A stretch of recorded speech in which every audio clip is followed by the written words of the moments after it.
matters in the NBA. Indianapolis, our next stop. The Pacers on the brink of elimination. And to make matters much worse, Tyrese Haliburton has been diagnosed with a strained right calf requiring an MRI to determine its severity, with Game 6 looming tomorrow night. We told you yesterday the Pacers are huge underdogs in this series to come back and win. It's 10-1. Let me put this in context. This is the stat I was promising you. According to ESPN Bet, the Pacers have a better chance right now of winning next year's NBA championship than they do of winning this year's. Wow. Bear in mind, they're in the finals and have won 2 games. They have a better chance of winning next year's title than they do of winning the next 2 games in this series. And so let's dive into that immediately with Brian Windhorst, who is live there in Indy getting set for tomorrow night. What do we know about Haliburton's injury, and what do we expect, Windman? Yeah, Greeny, a calf strain, once it's been diagnosed as that, players typically would almost always miss some time. Even if it's a mild strain, you're going to miss some time. Of course, not all calf strains occur on the eve of a finals elimination game, which for some players is a once-in-a-lifetime moment. Tyrese Haliburton has said he will, if he can walk, he will play. I'm sure he will do everything he can treatment-wise. The MRI would have determined where in the calf it was, which is important when it comes to strains. But the real thing I think we can say with certainty is in this elimination game tomorrow night, he will not be at his best when the Pacers are going to need him, whatever he can give. Alan, what was the first thing you said to me in the meeting this morning? He has to play. It's an elimination game at home. Nothing's guaranteed. So you can tell me about the odds for next year. That's fine. That's next year. You don't know if you're ever getting back to this place again. So to me, and I love the face. Yes, Monica. Because you don't know, right? You don't. There's no guarantee. He has to play, even if he's not at 100%, even if he's 50%, to be on the court. They're 4-5 without him, but the numbers when he's on court, off the court, Hembo gave me, plus 109 on the court, minus 67 off. They don't stand a chance without him. His presence on the floor matters, but just the athlete mindset is to put on the uniform, get out there, and give whatever you can. Kirk Gibson, Willis Reed, Jack Youngblood. How many names you want? Tiger Woods, Kerry Strug. I mean, you play hurt sometimes. You have to. Kerry Strug. Well, maybe Rick Carlisle has to carry him off the court after a win. Like, if you can have that scene, it would be wonderful. But the whole point is... It could be Pat McAfee carrying him off the court. McAfee will carry Haliburton off the court if he goes down. But he's got to play. He knows it. All right, so we're sort of making a joke out of something that is serious. Here's my concern. I get it. I totally get it. You play. The mindset of the athlete is you're going to play. Championship is on the line. The Larry O'Brien is in the building. I get all of that. You want him to want to play. And I hate to even bring this up because you put it in the ether and now you feel weird. But we've all seen what happened to Kevin Durant. And we've all seen what happened to Dame Lillard. And these calf injuries turn into something. The calf would make me very, very nervous and I'm not a doctor, I'm not an expert, anything like that. So while I totally get you're gonna strap it up and play for your team if you can, that stuff would be in the back of my head. What do you think of it, McNutt? I think that's a fair point, Greeny, and this is where you rely on your medical staff, right? Like, what is the worst case scenario? What is the best case scenario? Now, as an athlete, as a competitor playing in his first finals, Tyrese Haliburton is probably going to go. Now, we talked about this in Game 5. Then Rick Carlisle has to look and say, you're not productive. And then they're gonna have to make a decision from there. So all parties involved have to be honest. Hallie is going to go, that's who he is. It's the biggest moment of his career to date, but it's now on Carlisle and the rest of his team, quite frankly, because Carlisle has to feel like, all right, CJ McConnell, you went off for 30 as a season high this year. Can you give us that sort of injury? Okay, Pascal Siakam, your season high this year was 39. Because to me, if you don't have Haliburton, it's going to require a masterpiece performance from TJ McConnell. And in my mind, Siakam's got to be a 40-10 guy. Nembhard's got to be much better. They're going to play him off the ball. We saw in the fourth quarter. The reason why they had those turnovers was because Haliburton wasn't handling the basketball. They had other people handling it, and that's always a problem. They had 4 straight turnovers on 4 straight possessions, mainly because Haliburton did not have the ball in his hands. Yeah. But they're going to have to learn to play that way, and if anybody can figure it out in one day, it's Rick Carlisle. So you make an interesting point. It's really 2 separate topics. It's, do you let him try, which I think we all think he will. Do. And then it becomes a coach's decision. Is he not able to help the team? Correct. Is it hurting the team by having him out there? So, Windy, that I guess we won't know until the game begins and we see what we see. So, Windman, you saw the numbers from Vegas. The world is giving Indiana no chance whatsoever to win. In a world in which Haliburton either doesn't play or is greatly compromised, Give me the recipe. How does Indiana stun the world, Windy, and force a Game 7 on Thursday night? Well, Greeny, you know that I've been a Pacers optimist for months, and I've believed that this team was more than it was being given credit for, even at the outset of the playoffs. But to me, the story of this last week is not anything on Indiana's side. It is the devastating development of the Jalen Williams-Shai Gilgeous-Alexander duo that has just blossomed in this finals. You look at these last 3 games, these guys are putting up historic statistics.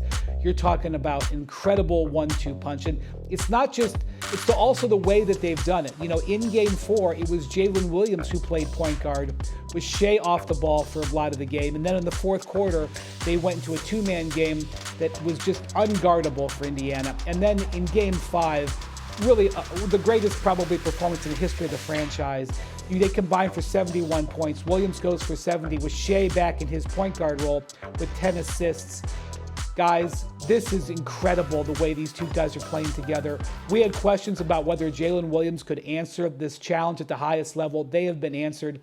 And to me, it's been more of a coronation of these two. Is the expectation? You're not buying it, Alan. No. You were telling you think it's going to be a tough out. Yes, so they're going to be hard to kill, the Pacers are, because they have been throughout the whole playoffs. They're playing at home. And I'm not ready yet for the Jordan Pippen comparisons. Not just yet, because they're a young team. It's an elimination game. And as you said, the cup is in the building. The Larry O'Brien is in the building. There are nerves there that are going to kick in. So to me, and by the way, it was a 2-point game in the fourth quarter of Game 5. And then it wasn't, quickly. Yeah, because of the turnover factor that we talked about. You got to clean some stuff up. They have to make sure they do that. But I'm not ready to just completely say, oh, this thing is over. Not yet. Indiana has earned the right. Are you doing the TV thing? No, I am not doing the TV thing. You have seen this team, Monica. They are hard to kill. And I picked this series to go 6 from the jump because I think a lot of folks that's why you want to. I mean, I absolutely want my number. You want your pick to be right. But I think I agree in that they're going to come out and fight. But if Tyrese Haliburton is hampered, I mean, you pick a number. Like they shoot 41% from 3 with him on the floor versus not. Like they're 20-1 when he has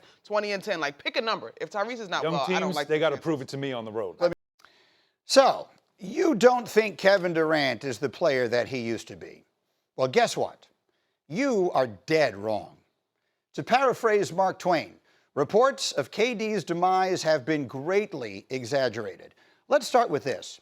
Durant is the only player ever to put together 3 straight seasons averaging 25 points on 50-40 shooting. Take one guess when he did that. The answer is he's done it the last 3 years. That streak is active. In fact, in the 5 seasons since he tore his Achilles, KD has averaged 28 points on 53% shooting, 42% from 3. He remains what he has always been, a bucket, maybe the best pure scorer that ever lived. But there's so much more to his game. Over the last 2 seasons, KD has 119 steals and 168 blocks. There are a total of 3 other players who have amassed as many of both. And Durant has also put the D in KD. Follow this stat with me. There were 209 players who last year were the closest defender on at least 500 shots. KD's field goal allowance was 9th among those. 9th out of 209. He's literally doing everything on the floor. But Greeny, you're going to say, his team was awful. Not when he was playing, it wasn't. In the 62 games he played last year, the Suns were 33-29. They went 3-17 without him. The point of all of this, in case it isn't clear, is that like his contemporaries, LeBron and Steph, KD has not significantly slowed down. Plus, he's younger than both of them, 6 months younger than Curry, almost 4 years younger than James. So now I'm hearing there are teams like, say, the Knicks, who reportedly think they're better off without this guy? To quote Mark Twain again, get your facts first, then you can distort them as you please. That's how I see it. Let me bring my basketball crew back into the conversation for Greeny. this. Here come McNutt and Alan Hahn. I've been waiting for them all morning long. Windman, I'll start with you in a hotel room in Indiana right now, sitting on an end table with a pillow on it, trying to make yourself comfortable in a crowded room. What do you make of my Durant numbers? Yeah, I think a lot of teams agree with you, Greeny. I just, for the nuance here, I don't think it's that people don't want Durant. I think the disagreement is what Durant wants and what the price to pay for a soon-to-be 37-year-old who is probably going to want a 2-year, $120 million extension. That's the issue. In the case of the Knicks, because you brought them up, it's more that what they have on their roster would be so impacted by a Durant trade. And so, there's nuance in there, but if you're asking me whether if I talk to people in the league, people believe that Kevin Durant is still an elite player, the answer is yes, they do. Okay. Good, because what I was hearing sitting here yesterday was Durant is now an auxiliary piece. Durant is now a 1B. Durant is now a guy that needs to be teamed with another superstar to have a chance to win. And in the NBA today, that's true of literally everyone. What I wanted to demonstrate with Hembo's work, and again, we work on these things together completely in tandem, is that every single metric, every way of measuring a player's performance suggests that Kevin Durant remains among the very best players in the NBA. And to just turn your nose up at the chance of getting that in the name of some team chemistry we think we're building or something like that feels to me like a very arrogant move. This is an all-time great player who is still in his prime. He air quoted team chemistry. Right, basically talking to us, right? Like he's staring at us with continuity. Okay. I get it. I can't take it. Look, I'm going to give you the one number that matters most to everybody that's involved in this situation. Go. Age. That's the concern, because although LeBron James keeps blasting through those glass ceilings about age and showing you that even at 40 you can still play at the highest level in the sport, there does come a point where the drop-off happens, and it's never a slow drop. It is a plummet. Usually that's what happens. You are waiting for it for somebody like Kevin Durant. But he isn't doing it because he's such an efficient scorer. The problem that I think right now you have is what Windy said. I think the Knicks would love to have them on the roster. Agree. They would love to have him in the starting lineup with a guy like Jalen Brunson. The problem is you can't anymore in today's NBA make a trade like that and still have a team left to play. Case in point, Phoenix Suns. They got him. They were going to build a super team. The problem was it's three guys and no one else. You can't do that, and so it's not possible. I don't think the extension is even part of the problem. I think it's the cost of bringing him in with a trade, because you've already done a 2-for-1 for Cat. Yep. Now you'd have to do a 2-for-1 for him. You're running out of players. It's just not feasible. The cost of him only accentuates your point, Greeny. Like, you understand that he's still a viable number one, number two option, whatever you want to say, in terms of a team trying to go on a championship run. I think it is the cost because of the numbers that you pointed out. And quick point out, Golden State got him because of a loophole. Yes. That's how you were able to make that They just signed him. super team. He became a free agent, and they were able to sign him in the 1 year where the TV contracts exploded the salary cap, Right. and it was a 1 year blip, and it wound up being what it was. And I think it has completely shaped the narrative around Durant's career from that point forward, mostly in a negative way, which is what it is. Now, Windman, you also pointed out something else, because I keep bringing up the Knicks. Everyone else sitting here yesterday, including you, Monica, were bringing up Minnesota and the possibility of him teaming up with Anthony Edwards. Windy, what did you tell us was said yesterday that didn't pick up as much traction as it should? Well, my colleague Mark Spears, who is very plugged into everything in the NBA, reported yesterday on NBA Today that Ant Edwards, who is very close with Kevin Durant from last year's Olympic team, looks at him as an idol. He is not actively recruiting Durant. He is not a part of this process. He's in Atlanta doing his off-season workouts. He's not involved. And, I'm not going to speak or have conjecture as to why. I know that Ant, and that having been around the Olympic team last year, I know that Ant would defer to Kevin on just about everything. And if Kevin doesn't want to be in Minnesota, which has been articulated, I could see Ant not putting pressure on him. But, I know a lot of people say, well, why wouldn't Durant just want to go be with Ant because they're such a devastating force together? That was in important context that Spears reported. A bit of an ode to the old school, I would say, in terms of we know how much pride Anthony Edwards took in knocking the Suns out a season ago in terms of the postseason. Like, it's a little bit of a tip of the cap to the way it used to be in terms of not necessarily teaming up and being able to appreciate the opportunity to compete. Now, I do agree with Windy. If KD said this is what we're going to do, I think there would be a different conversation, but I kind of appreciate that Ant has just kind of held it down and been like, I'm going to figure it out one way or another with or without you. Yeah, I'm not going to chase you, right? Yeah. I'm not going to sweat it. If you want to come play here, great. If you don't, then he'll have fun competing against him. I think for Kevin Durant, right now, there are other options. At least he hopes so or thinks so. I just don't know if there's that big of a market right now. And it, again, has nothing to do with greatness. Everything you said there, I completely agree with. Numbers, efficiency, everything about him.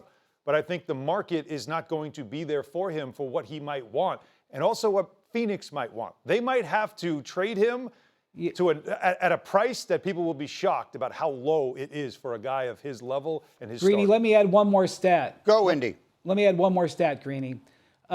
He has missed at least 20 games in 6 of the last 7 years. So he did play 62 games this year and 75 the year before. Some of that is, a legacy of the Achilles, but he has missed a lot of games as he's gotten into his mid to late 30s. Yeah, that is part of the conversation. As I mentioned, he played the 62 this year. They had a record that was 4 games over 500 in those games that he played. In the 20 that he missed, they were 3-17. I will be very interested to see what happens with Durant. Meanwhile, we'll all be interested to see what happens in Game 6 of the NBA Finals. That's tomorrow night. We'll have all the action coming your way on ABC at 8:30 Eastern. That's also on ESPN Deportes. It's also on ESPN Radio.